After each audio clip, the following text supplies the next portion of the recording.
This is horrible. Okay, start over.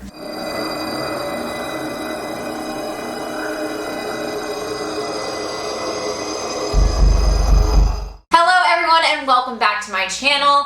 I am your host, Lacey Bean, and today is another episode of Church Crime Time Tuesdays. If you are new here, hi, hello. On Tuesdays, we do episodes of church crime and the history within evangelicalism and what the heck kind of crap goes on in there. If you are a returning subscriber, thank you. I love you all from the bottom of my heart. You are why I do this, so thank you. A couple of housekeeping notes really fast. If I sound different today, I'm really sorry. I am getting over a cold that my children just so lovingly shared with me on Thanksgiving. That was their Thanksgiving gift to me. But, you know, in reality, someone sharing and spreading their unwanted illness to somebody, if that just doesn't, encapsulate the true history of Thanksgiving, then, I don't know what does. So, anyway, moving on.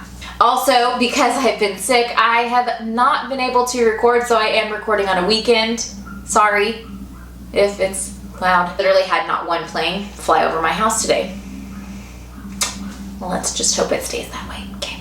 Also, this is my third upload, so remember there will be no episode next week, but I'll be back the week after. Now that that's all taken care of, let's jump into today's episode. Today we are talking about Michael Guglielmucci. Yes, that is his real last name, and I know I'm saying it right because that's what was said in an interview with him. But anyways, if you do not know the story of Michael Guglielmucci, then you are in for a treat, and at the end of this, you're going to be going, what? Let's just jump right in. So Michael Guglielmucci was born in 1978 in Australia. He was raised in a Christian home, going to church and evangelizing, and Christianity was just the norm for him. As he got older and into his teens, he started to develop a really big love for music and instruments and all of that fun stuff. So he actually ended up playing for a few different bands and ended up actually in 1998 forming a band with his brother, and they ended up releasing an EP with 9 tracks, and it was titled Cold. Not only that, they actually ended up traveling and performing at public and private schools. They would perform their music, and they would even preach to all of the students across Adelaide, Australia. As Michael got older, this love for music and praise and worship didn't go anywhere. It actually just got stronger. And when he became an adult, he was actually a pastor of one of Australia's biggest youth churches called Planet Shakers. If you are in the evangelical community, then you're probably pretty aware of them. They release albums on the regular, and they have been for decades. Not only was he a pastor at Planet Shakers, but he also helped write songs for their band, and he would even perform with them from time to time. In 2006, Michael got into a minor accident which sent him to the hospital. When he came back from being in the hospital, he announced to his family that he had gotten the grave news from doctors that he was diagnosed with cancer. Not only was he diagnosed with cancer, but that it was leukemia and that it was a terminally illness for him. I cannot imagine what his parents and his wife went through in this time, learning that their loved one was going to die from cancer. And we all know, everyone's very much aware of what a diagnosis of cancer means, and that is either watching your loved one slowly die from the disease or watching them go through chemotherapy, which makes them lose their hair, it makes them really sick, it makes them really weak, and then they're suffering in that way. So whatever way you look at it, you're looking at your loved one just living a life of pain and suffering and agony. And I can't imagine as a mom what that would have been like going through getting that news, or a father, or especially a wife. When my husband had come home and given me that news, I think I would be completely distraught, and the trauma of walking through this with him for years would be just more than I could even imagine. As time went on, the news of Michael's diagnosis spread. Danny, Michael's dad, his church was well informed about Michael's diagnosis, and they were praying for Michael. They were supportive. They would bring meals and donate money and things like that just to show their support. Even the church Planet Shakers, many people there were very informed about Michael's illness. And Michael had so much support from the community because Michael had been a prominent member within these Christian circles, being a worship leader and a pastor, that it didn't take long for people to just rally around him, give him their support and love. So during this time, Michael would go to the doctor for checkups. And he would have his family drive him to the hospital, drop him off, and Michael would go in and get his tests done. And then he would have the family come back and pick him up. When he would come back from these appointments, he would give them the results saying that it was looking good and that sometimes it's not looking so good. Things have taken a turn for the worst. Now, I can't imagine being a mom or a dad or a wife in this situation and getting this news from my loved one that, oh, things are looking great. Wait, turn around, flip the script. Oh, it's not looking so great right now. And so this up and down and just like pendulum swing from right to left of, oh, I have some hope. Oh, wait, no, you are going to die from this. Like the emotional turmoil that all of them went through during this time is catastrophic. And it's been over a decade that this has all happened. They're probably still suffering from this. So as you know from the title of this video, this was all a lie. Michael was not actually dealing with any kind of leukemia, any kind of cancer diagnosis. This was all a fraud. This was all a lie. And he just kept on and kept on. For 2 years, he kept up this facade. Not only was he keeping up this facade for 2 years, but he was placating on the emotions of his family, especially his mom. He said that he would feel bad that his mom was having to go through this and seeing her just distraught that her son was dying, that he even went so far as to create fake emails from doctors, and he would send her emails as if he was the doctor trying to reassure her that Michael was doing good and that things were looking good right now and to stay positive, keep up the hope. All while he knows he's lying and he's watching his family and his wife be emotionally distraught at the fact that they believe he's dying. During this time, Michael went on to write many praise and worship songs with Planet Shakers, and he even wrote the song Healer with Hillsong in Australia. He would perform this song on tour with Hillsong United all the time, and many times that he would perform this song, he was seen performing it hooked up to oxygen tubes and an oxygen tank while performing this song. Because of Michael's story of suffering with cancer and performing this song hooked up to air tubes and oxygen tanks, it didn't take long for this song to explode. I mean, people were singing it in churches almost every single Sunday. It was on the radio. People were blasting it in their cars. I mean, this song was as popular as a Christian song could be.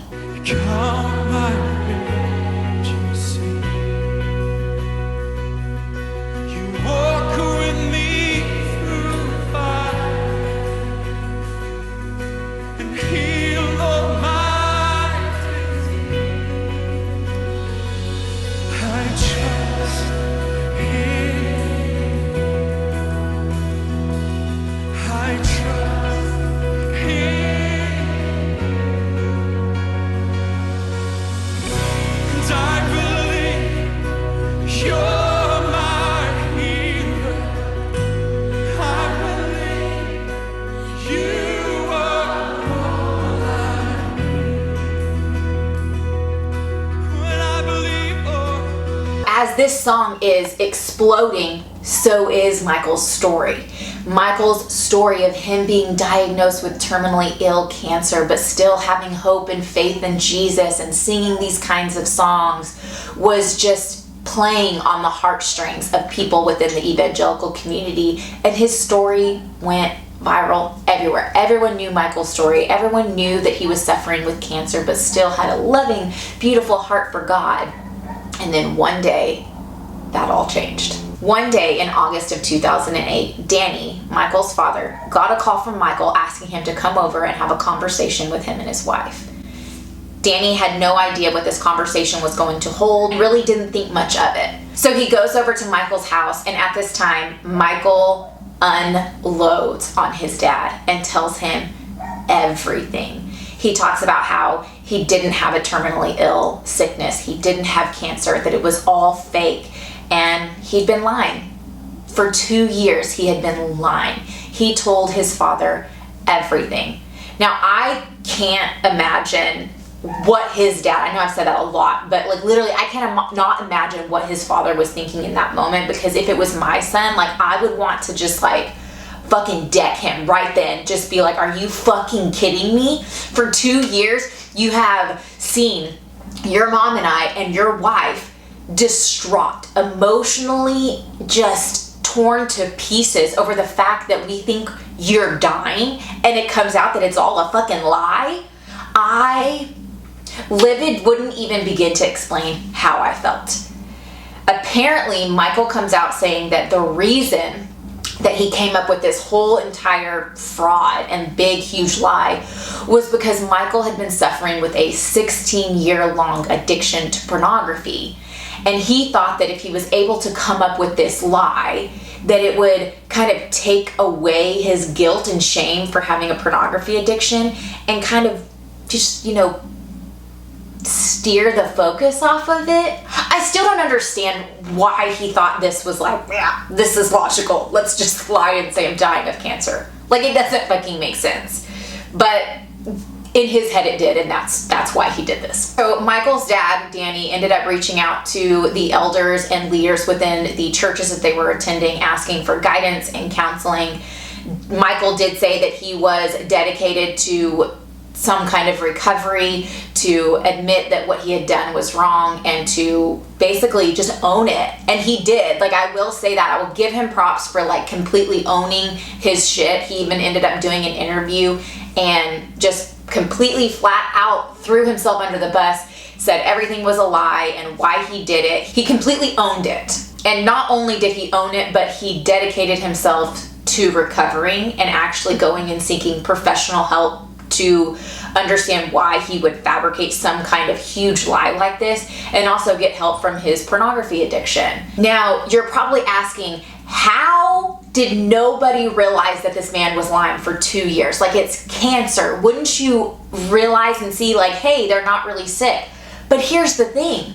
Michael was actually really sick.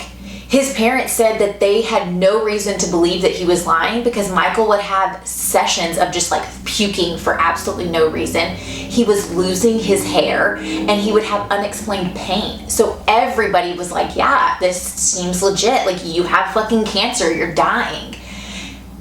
But in reality, the reason he was having all of those freaking side effects and symptoms, which this is my opinion, I'm not a medical doctor, but this is my opinion, was because of the stress of having to keep up with this kind of lie, that it actually physically took a toll on his body. Science has proven that insurmountable amounts of stress can completely damage your fucking body.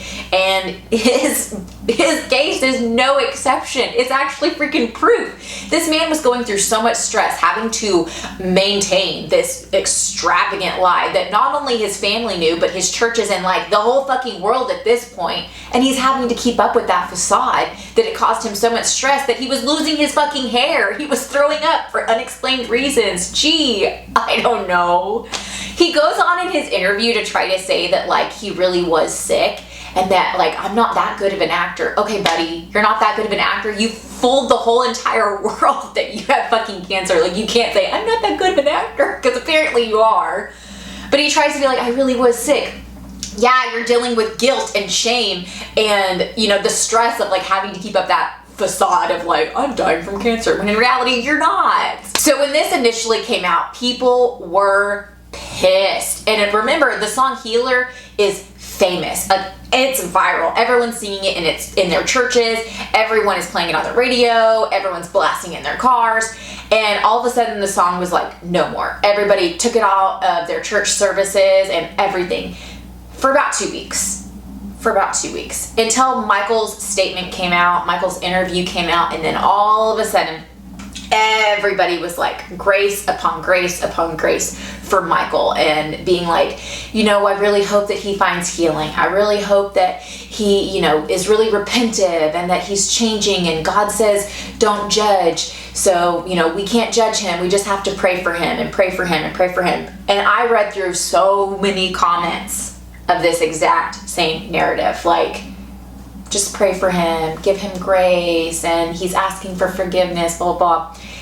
There were only a couple out of like the hundreds of comments that I read, there were only a couple that mentioned how distraught his family must have felt during this time. And everyone's sitting here being like, oh, let's give him grace and forgiveness, which, yes, we do need to give grace and forgiveness to people, but like everyone's forgetting like how much fucking turmoil his family went through. They believed that their son and their husband was dying. He placated on their emotions for 2 years. How do you get past that? Which he is still married to his wife, by the way. Like, they are still together. The fact that she was able to like grow past that and still like be in relationship with him after that big of a lie, like, I just, woo, buddy. What I want to talk about with this case is purity culture.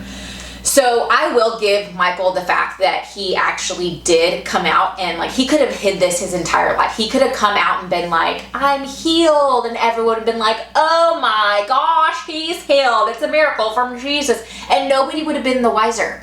Like, he could have placated this and played on this and kept it going his entire life and just hid this dirty little secret. He easily could have done that, and he didn't. He completely opened up. He told his secret. He repented. He asked for forgiveness, and he tried to find help and get healing and devoted himself to recovery. So I will give him that. Like, most people won't go that far, so like, props to Michael for that one. But the reason I want to talk about purity culture is Michael stated that the reason that he came up with this huge extravagant lie is because of his pornography addiction for 16 years.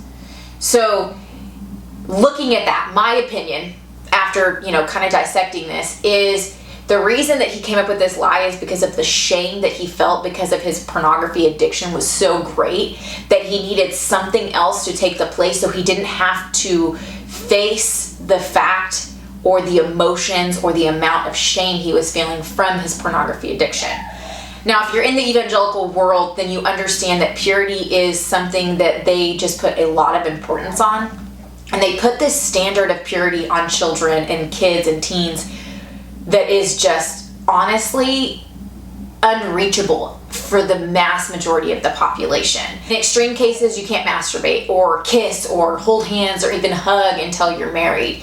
And you're made to believe that all of this stuff, when it comes to anything about your sexuality, is evil and sinful and bad, and you should fear it or feel shame about it, until all of a sudden, boom, you're married, and then the switch is flipped, and all of a sudden it's all okay, it's all beautiful, and everything with sex is supposed to be beautiful and magical and just perfect.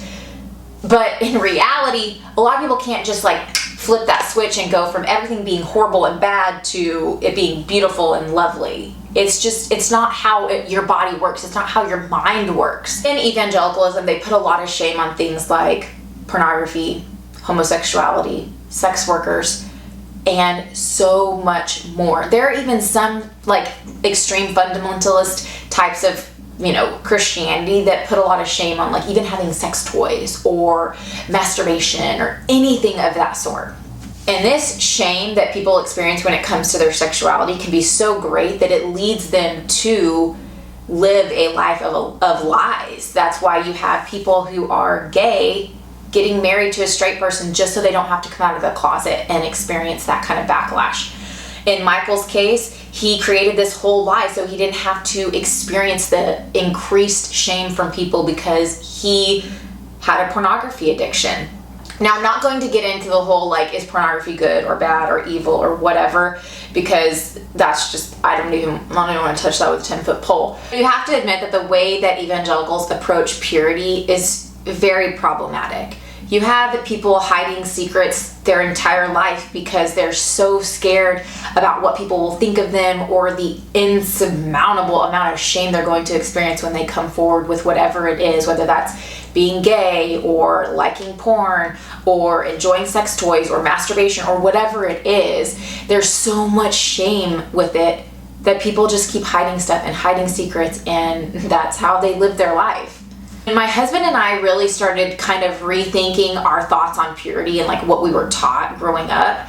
I approached him with one question, and I said, how many people do you know that were able to hold that line of purity and not cross it until they got married. And when I meant purity, like I was saying nothing, like no foreplay, no like second, third base kind of thing, like just saving, intercourse until marriage. Like, no, none of it. Like, do you literally know anybody who was able to not cross that line? I literally know nobody who was able to hold that line of purity personally. Not saying that there aren't people out there. I do know that there are people who do hold to that purity standard and are able to do it before marriage, and that's, great. But the mass majority of people are not able to do that. And the fact that we put so much shame on people for like, oh, if you do not hold this line of purity, you are disgraced to God, is just completely ridiculous. The generation ahead of us wasn't even able to do it, but then they hold that same like unreachable level on us, and we weren't even able to do it, but yet we wanted to hold that same level for our children. And when we realized that, we were like, wait, what are we doing? And I have to admit, when I started like kind of rethinking like my stance on purity, I was a little overwhelmed because I have 3 girls. And so the fact that like one of them could become pregnant is very real, and that terrifies the shit out of me. So the first thing I did was I had heard about a book called Pure by Linda K. Kline. I'll pop in a picture for you guys. I cannot recommend this book enough. It was beautiful. It's literally her just interviewing a whole bunch of people and how purity culture and how the evangelical church teaches purity, like how it damaged them and how it just like messed with their head as they grew up. It is a wonderful book. But spoiler alert, I will be talking a little bit about the end of the book. At the end of the book, she talks about how there's a program called OWLS. It's OWLS, and it stands for Our Whole Lives. And what it does is it actually teaches kids from a very young age about their body. Like, I mean, kindergarten all the way up. And how this curriculum works is it gives the children all of the knowledge. And they have actually done studies, and when children are given all of the knowledge when it comes to sexuality, they're taught abstinence, they're taught safe sex, they're taught birth control, they're taught everything. When a group of children are taught absolutely everything and they're given the permission to like make a decision for themselves, they more times than not will make a more responsible decision when it comes to sexual activity than children who are taught only purity and abstinence sex ed. And when I learned that, I was like, that makes so much more sense.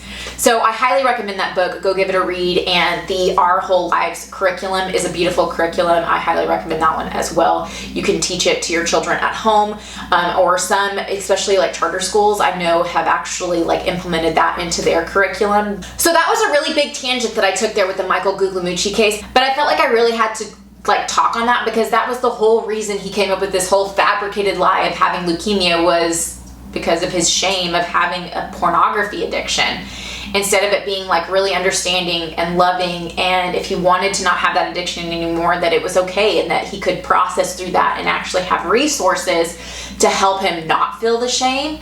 I don't think Christianity has a good handle on being able to like take away someone's shame when it comes to things like this. They're like, this is bad, this is bad, this is bad. So then anytime somebody crosses any kind of line when it comes to that, it's just like immediate like buckets of shame. And then they internalize that, and then they either A, don't come forward, or B, when they do, it makes the situation worse because then the church just like piles on more of the shame that they're already experiencing. I hope that makes sense. Yeah, I feel like I'm going off on like some crazy tangents here, so I'm gonna end it. So let's end it here with, what is Michael Guglielmucci up to today? Well, apparently back in, I think the end of 2020, it came out that him and his wife were actually starting a non-profit kind of organization within Australia, specifically Adelaide, Australia. I think that's where he was like born and really grew up, because that's where he was going on tour with his band in 1998. So this is like an outreach program for like the homeless and the needy. They're like gathering supplies like food and clothes and things like that to help out everyone around them. There's been some backlash with it because there was such a huge scandal when he came out with, you know, his big lie, that people were like, okay, what is, like, they're kind of like nervous, like, what does this mean now? Like, is he just going to take money from this? Because he did get funds from the song that he wrote and from donations and things like that. Which I will say, I forgot to add this. They did do...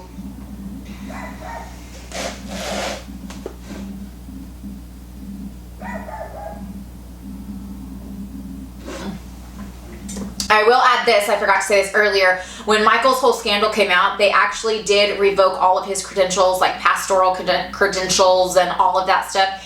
And the church's lawyers and police got together and actually conducted an audit on Michael's bank accounts and seized all funds that Michael received from the song Healer and anything of the sort that any kind of money that he got from his whole scandal of I'm dying from cancer, not really. And they either returned the money to the people who donated or bought the song, and then if they couldn't find the people to return the money to, they ended up donating it to charity. So since Michael had already kind of had a run-in with fraud and receiving money for dying from cancer when he really wasn't, people were kind of nervous when him and his wife had announced that they were doing this charity, because they do rely on donations. And so people were skeptic on okay, is our money really going to be going where it's supposed to be going? Are you really going to be helping the community? Are you really going to be buying clothes and food for the needy?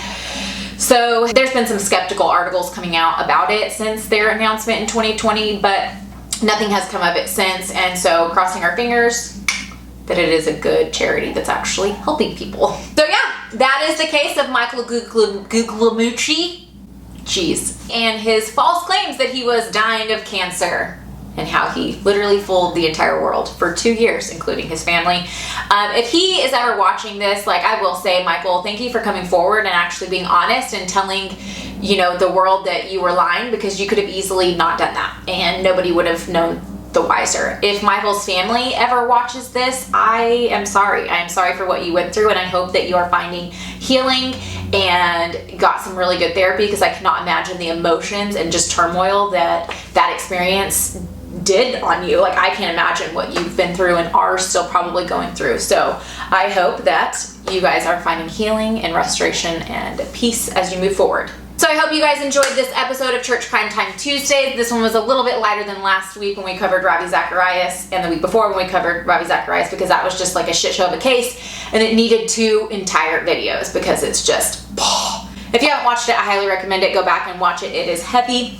But this one was lighthearted and just easy breezy to get through. Remember, if you like this kind of content, make sure you hit the subscribe button and ring that bell. I hope the bell's there. My sister-in-law told me that the bell was not there for her, and I don't know. I don't know what's going on. I don't know what YouTube still is. So if the bell's there, hit that bell. Also, make sure you give this video a thumbs up. Heck, if you didn't like it, give it a thumbs down. Sure, whatever you want to do. Anything helps the algorithm, so go for it. Remember, have a great week, drink some water, do some self-care activities, and don't be a twat waffle, okay? See you next time. Bye!